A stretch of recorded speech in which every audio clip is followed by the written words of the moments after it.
নমস্কার বন্ধুরা, মন যা চায় রান্নার সব দর্শক বন্ধুদের জানাই স্বাগত। মন যা চায় রান্নার দর্শক বন্ধুরা কেমন আছেন? আজকে আপনাদের সঙ্গে শেয়ার করব আমি খুব একটা ভাইটাল রান্না, খুব ভালো দারুণ রান্না। সেটা কি রান্না দেখুন, আপনাদের সঙ্গে কি শেয়ার করছি আমি। দেখছেন এটা কি? চিনতে পারছেন? এটা হচ্ছে আলুর খোলা, যেটা আমরা আলুটা খেয়ে আলুর খোলাগুলো ফেলে দিই। তো এই আলুর খোলাটা দিয়ে আমি কি করব সেটাই আপনাদের শেয়ার করব। আলুর খোলাটা ভাজবো, কিভাবে ভাজবো সেটা সম্পূর্ণ ভিডিওটা আপনাদের দেখতে হবে। যদি ভালো লাগে তাহলে আপনাদের একটা কমেন্ট করতে হবে, আর লাইক শেয়ার অবশ্যই করবেন, আর পাশে থাকা বেল আইকনটা দাবিয়ে দেবেন। তো চলুন দেরি না করে আলুর খোলাটা ভাজা যাক।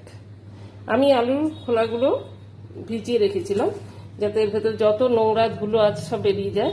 আবার এই আলুর খোলাগুলো একটু কাটবো, একটা আলুর খোলাগুলো 3 টুকরো করবো, সেই সাইজ করে কেটে আবার ধুয়ে ভাজা করব। তো চলুন সঙ্গে থাকুন, ভিডিওটা বেশি বাড়িয়ে না বাড়িয়ে।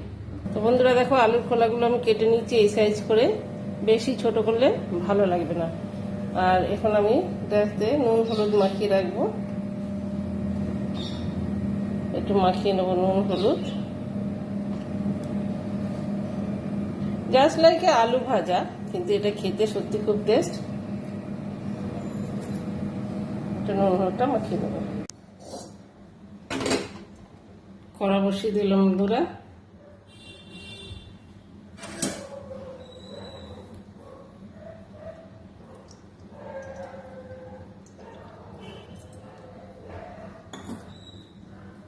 বেশি তেলও লাগে না আলু খোলা ভাজা, এটাই যথেষ্ট। 2টো শুকনো লঙ্কা দিয়ে দিলাম। এটা নুন হলুদ মাখিয়ে রেখেছিলাম।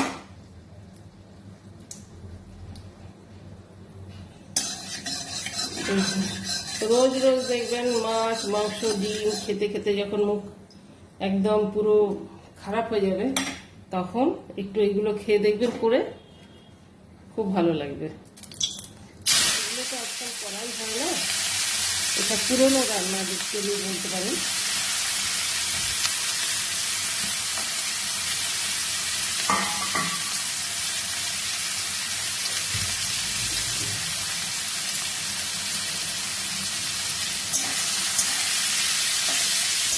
রুটি দিয়ে ভালো লাগে, আর ডালের সঙ্গে এই ভাজাটা খুব ভালো লাগে।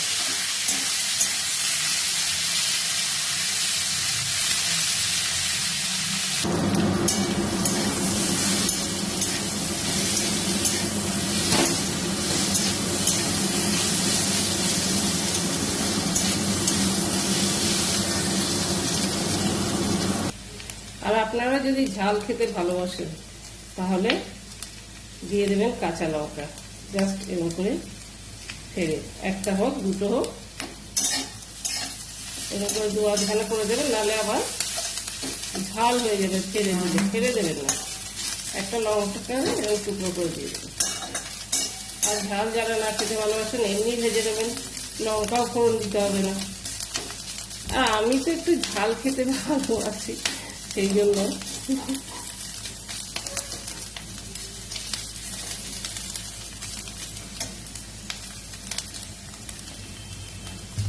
আজকাল তো এসব রান্না উঠেই গেছে, সবাই ব্যস্ত। তো তবুও বলবো, সপ্তাহে একদিন হলো এরকম সুন্দর সুন্দর রান্না, বিরিয়ানি মাছ মাংস আমিও করি, ছাড়া এরকম করে খেয়ে দেখো তোমরা বন্ধুরা, সত্যি মুখের রুচি ফিরে আসবে, ভালো লাগবে। এটা দেখো আদা ভাজা হয়ে গেছে, এটা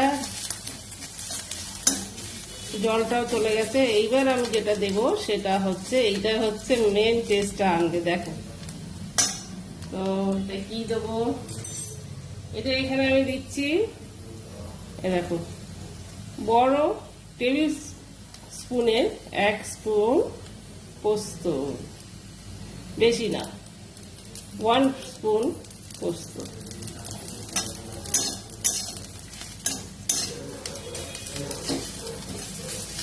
ওয়ান টেবিল স্পুন পোস্ত দিলে এটা স্বাদটা আরো বেশি হয়ে যাবে। দেখেছো, এর চেহারাটাই অন্য হয়ে দেখো। তো তোমরা সেই জন্যই বলছি, তোমরা একবার এরকম বানিয়ে বাড়িতে খাও, দেখবে সবাইকার ভালো লাগবে।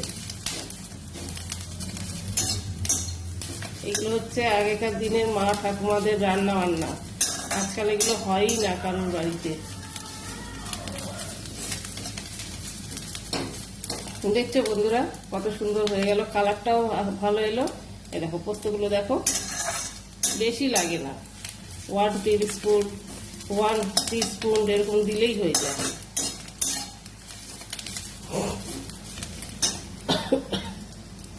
সরি কথাটা।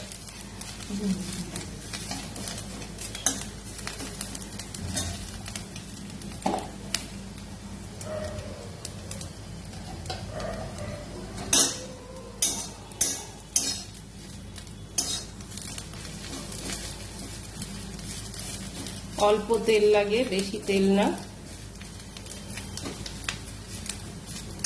আবার তোমরা যদি চাও এর মধ্যে গোটা গোটা রসুনের কোয়া দিয়ে ভাজতে পারো, ওটাও খেতে খুব টেস্ট হয়। আলু ভাজা তো খাও সবাই, আলু ভাজার থেকেও এটা টেস্ট হবে। রুটি, পরোটা এবং ভাতের সঙ্গে ডাল, তার সঙ্গে আলুর খোলা ভাজা, দারুণ জমে যাবে। তো হয়ে গেল বন্ধুরা ভাজা, চলো সার্ভ করে দেওয়া যাক। তো বন্ধুরা এই রেসিপিটা যদি ভালো লাগে তো বললাম অবশ্যই তোমরা সাবস্ক্রাইব করো। আর সাবস্ক্রাইব করলে বলছি আমি, পয়সা লাগবে না, এটা আমাদের যারা আমরা ইউটিউব করি এদের মনের জোরটা বাড়ে যে না আমার নতুন নতুন বন্ধু হয়েছে, আমার বন্ধুরা আমাদের হেল্প করছে সাবস্ক্রাইব করে।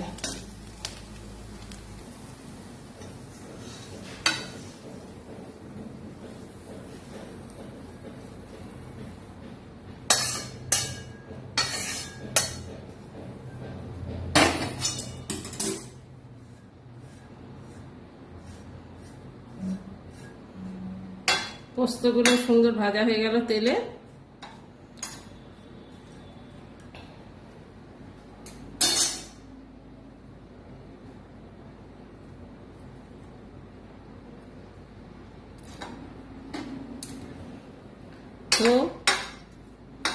তো বন্ধুরা